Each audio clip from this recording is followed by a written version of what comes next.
The HGC. All right, ladies and gentlemen, it is time for our final day of Week 7 of HGC Korea. My name is Wolf. With me, as always, well, mostly always these days, is G-Clef. How are you feeling today? Oh, very good. Sunday, the final day. We have Gen.G and Ballistics and Miracle plus Feliz.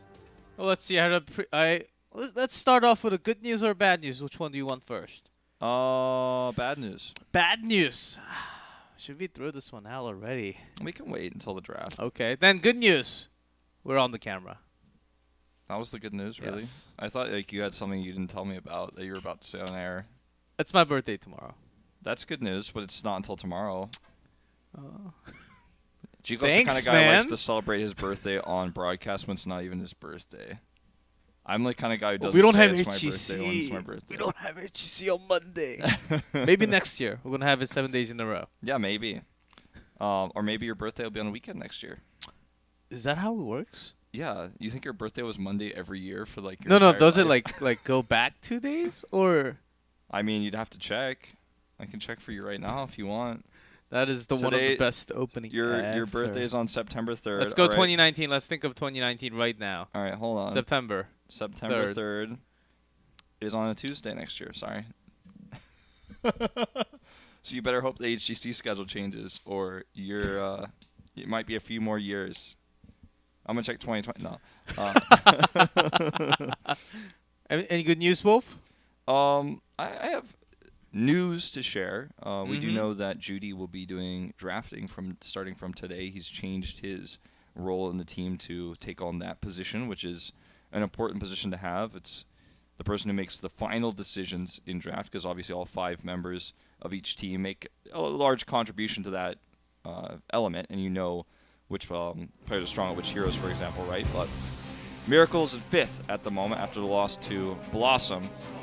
And if they're able to take an upset win today, it would really propel them forward. You know, taking wins off Ballistics would be amazing for them, even if it's not a series win. If they win a few maps, that could be a great start for their rush to try to increase their seed for playoffs. Yep, by head-to-head, Blossom is actually in the lead, which put, if that's actually happening, if Miracle is able to defeat or take game off of Ballistics, I'm guessing Ballistics will never get to 2nd place if that actually happens. Even if they drop 1 game, Tempest is such in a lead already. They really have to step up today. And Gen.G Feliz, okay, it seems like we're going to have that career pattern once again. But remember, 3 days ago, Feliz, Ballistics almost dropped all of their games. It was really close. Yeah, that's true. But, you know, I think that a lot of people discount Ballistics in that series, so I think most people look at this and say today's 2nd match could be super interesting because Ballistics look like they might be a little bit weak. But I don't think Ballistics played weak overall very much in that series. I think Feliz played really well. So even though the first match of today, Feliz versus Gen.G, it looks like on paper that might be a pretty rough one, I think it's one that we look towards with like a different light. We kind of have to put it under the magnifying glass, under the microscope. I put those 2 things together. Put it under the magnascope a little bit, and you know, see what Feliz is able to accomplish tonight. Yeah, they have been running some different things, and just like what we saw yesterday, bringing some new heroes out there, like some Cassia maybe. Illidan was the wild one, but it doesn't have to be that wild. We can go to Spider and maybe look for a Nazebo game. It seems like Nazebo's really picking the win rate, especially on that map, has been a staple one. But they are up against Gen.G, the strongest. They're not really dropping any games right now. No, not really. Only 1 loss since their return from Midseason Brawl, and that was against former sister team Miracle. And it was a really smart series by Miracle. They'll be playing later on tonight. But they're the big favorites, and I guess we will share our bad news in just a moment here. But Gen.G come in, you know, you could take a look at Rich there.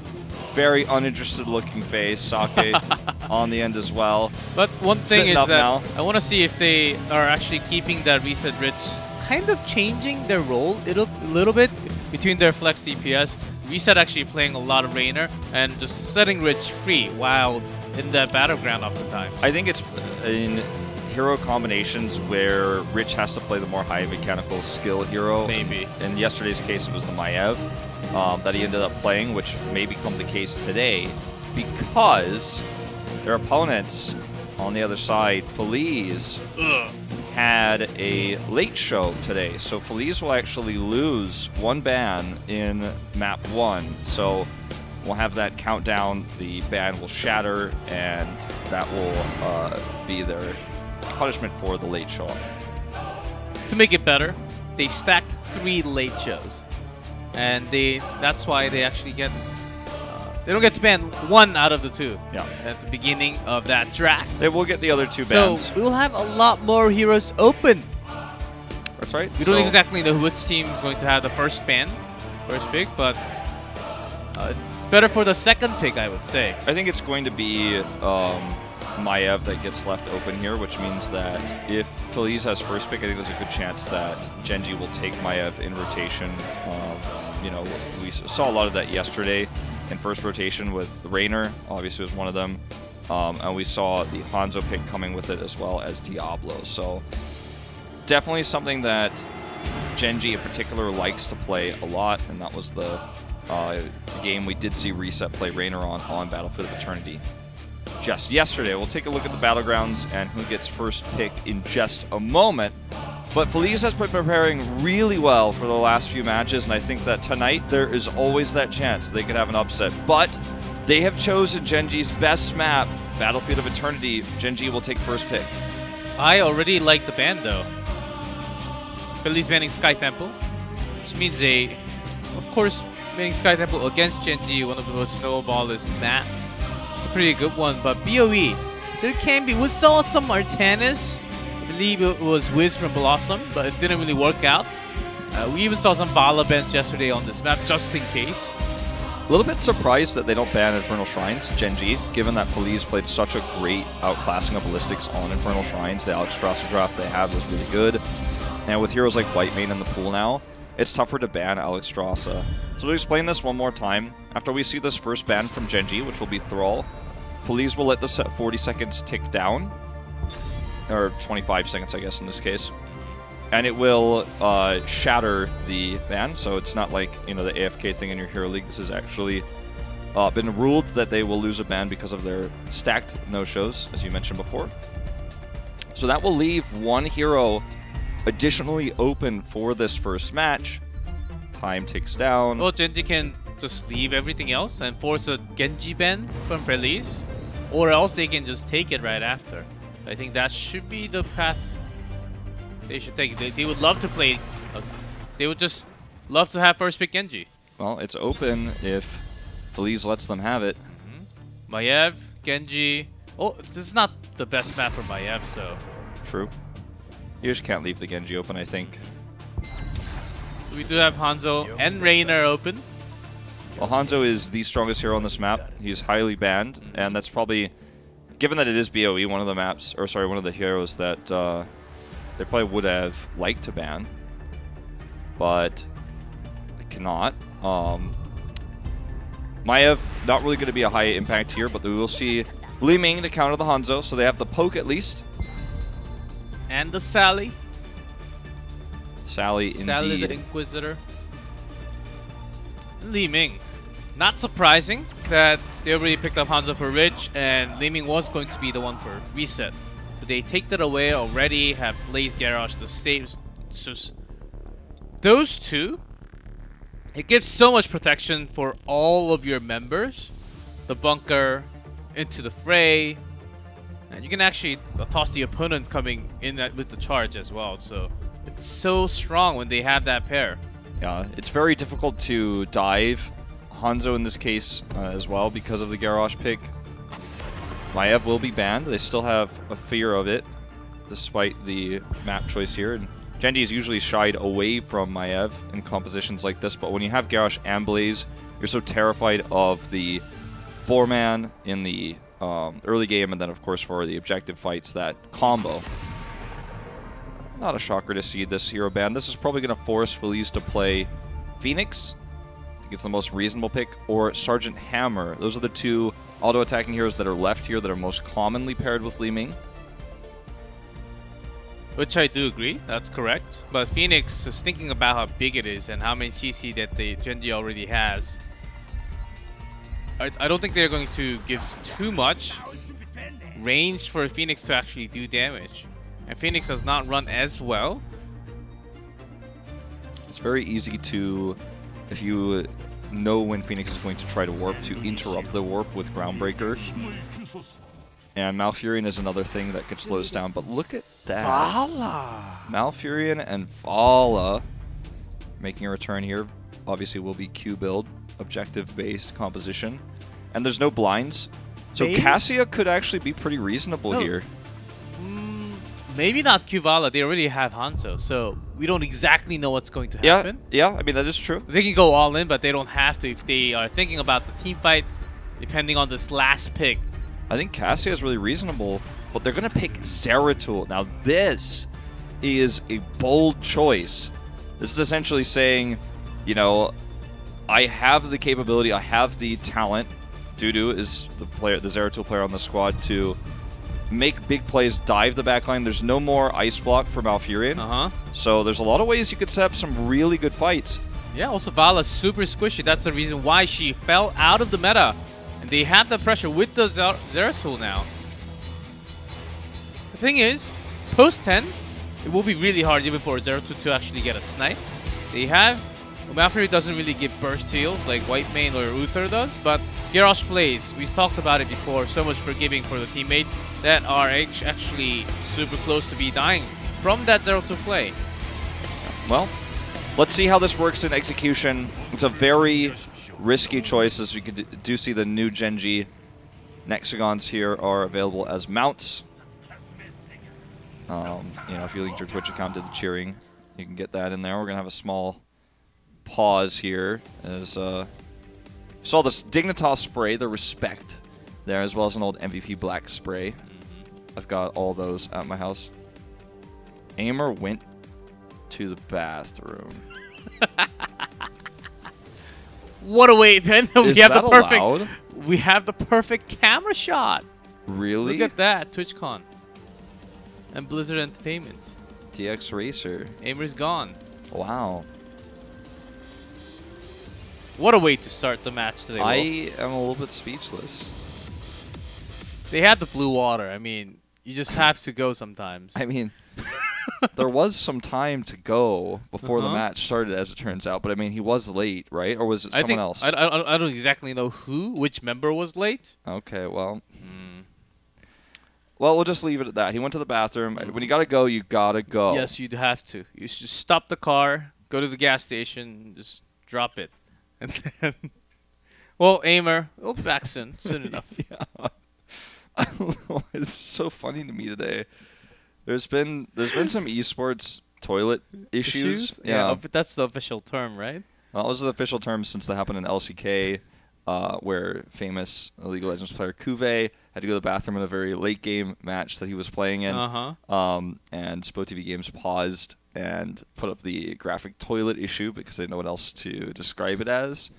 But it's such a controversial thing because a lot of people in different esports orgs feel like bathroom pauses should never be a thing. I know, like if we want to compare it to sport, like yeah, we're playing football and then suddenly pause please, I gotta run. You just have to be prepared, I think, for these sorts of things if you can. Again, I don't know if he was late or not, but sometimes, like in StarCraft, for example, I've cast games that have lasted 3 hours of real life time, right? In my career here in Korea. But they do get there are some small breaks in the middle, though, right? Sure, yes. But I mean, one single game lasting 3 hours, you know, that's something you don't always account for. In this particular case, it's a bit of an odd timing because the game has just began. So at least we got this over with before the game really started, before the gates open. But we also have to consider the possibility that he did not need to go to the bathroom per se, but actually got really stressed out and he needed a moment. You know what I mean? Like that could also be. We didn't get to have the first ban. Have a chat. All right. Well, he's back now. We're going in game. So nothing to see here, folks. It's over. Game's starting. It's over. We don't need to have traffic onto the other side of the accident for some reason. It always happens, though. Well, it will be Q Vala. Sorry to disappoint you, G-Clef. Oh, it's fine. Was expecting it. It definitely would have been Q Vala if they picked Cassie, but they picked Zeratul, so. Yeah, with Q Vala, you can actually kind of threat with the skill shot damage if you land both. Post 7. Also, if Zeratul tries to dive you, you Q him, and if there's no one else around, like he's taking a lot of damage, then you volley away and then Q him again. Which is a hard idea because this Zeratul build, of course, the wormhole will just come in, poke, and disappear. So you may just end up wasting your skill shot. Yeah, we'll see. It is Visa playing Vala, so I do have some trust. Yeah, this is the best combo I think that they could have asked for. Rich is being really greedy here, just abusing the extra auto attack range that Hanzo has to try to chip this down. Normally it's the other way around. Normally Li Ming is the one who tries to get poke in at level 1 in the 4-man rotation, but they have Garrosh, so it's pretty tough to actually try to execute that. As you can see, Garrosh is hiding to make that happen. And Gyocha would be the one to be threatened by that rotation, not really spotting Zeratul. Did see him. This was just there because they were just abusing the fact of the range, and Li Ming just cannot come close, even with the teleport. If she's tossed, the amount of burst damage we have from the other 2 DPS, it is just not the same when you're missing the Zeratul. Yeah, true that. Well, nice stun here by Gyocha. The 2-man lane swap here in the top lane is getting them a little bit of damage done. It's about the same, but as you can see with 4 versus 3 in the bot lane, now Rich is getting even more damage done. They're able to take this neutral camp. So the trade-off for the lane swap with Zeratul is, you know, I don't know if it's actually Feliz favored at the moment. I don't think so. Zeratul helps them get the top camp, but it's Blaze up there, so it shouldn't be the most impactful. Unless they get about the same damage to the top wall, or even close to it, because they have been losing some EXP as well. Not from the wave too much, because they can't really be denied on this map. Early game it's really hard, but it's mostly from the turrets that are destroyed. Everyone who's played Zeratul as a non-solo laner understands this feeling. Whereas you could see Dudu is here, like, and he's not threatening Kocha, so this is not going to do as much damage, like you were mentioning, comparatively. Everyone knows a thing where Zeratul, you feel like you're kind of worthless. Like, he came down, he made that bottom rotation, and then almost, you know, got caught by Garrosh, and then had to just sit behind the wall. And then now, you know, they're going to go for the camp, and he's doing this, but, you know, there are these windows of time as Zeratul when you're not able to harass anyone in the backline, especially in a 2-lane map where you're like, I wish I could be useful here, but at this exact moment I cannot. Yeah, exactly. And it's really easy to spot when Tiss is already there. Ooh, the Haka, if he gets the drag onto Rich, but saved by Tiss. And Dudu just cannot even threaten anymore. That was actually a close moment, but the entire team saving Rich there. Yeah, that was a really close call. So, you know, we saw that right at that moment, Dudu was ready to dive in, but he did not. In fact, will actually threaten the top lane. It's nice that he's able to do that, but Gen.G is getting so much free damage done to this Immortal that Feliz is kind of on the back foot at the moment. Scatter Arrow quest completes. Hanaten heads down here to even up the experience, so that's what Feliz is gaining from this, but the Immortal, they've got a lot of pushing power. That's the scarier part. Yeah, with the quest even faster of a time, with Hanzo and Vala together, so all they need to do is have Tiss in the front, just make sure your pokes are getting to that Immortal. Because objective-wise, very strong. You don't even need to teamfight on this map. No. Yeah, they haven't really touched it, man. That is actually a very big problem. Dudu, he's a great Zeratul player, but as we can see, he's just doing nothing on this map right now. He may hit reset, then blink away, but I mean that's just not very useful in this case. He is getting vision for Aimer to toss orbs over. But I mean, slightly. Yeah, Kyocha already knows that he's there. He just doesn't want to use the skill. Yeah. Had Sake rooted him, then it could have been a big problem, but full shielded Immortal now, and the Zeratul pick just has not been valuable yet, and that's unfortunate. We have to put the caveat into this that Gen.G had the best defensive position to take this Immortal from with Hanzo, so that's, you know, that's to be expected for this first Immortal. But as we move into the next Immortals, Dudu needs to find an entry point. He needs to find a way into the back line. I think he was waiting for that 7. Before 7, he can't really go in and escape too well.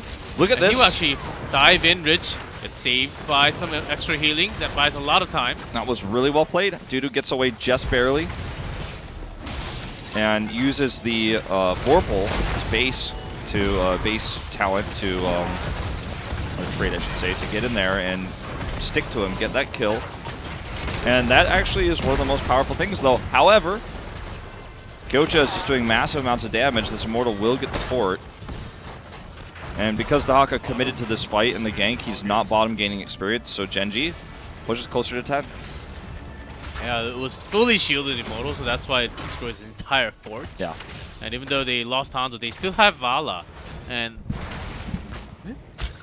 it's post the patch on that level 4 Q on white main, but we still do have Clee build. Yeah, that is kind of weird to see, to be honest. I didn't expect that.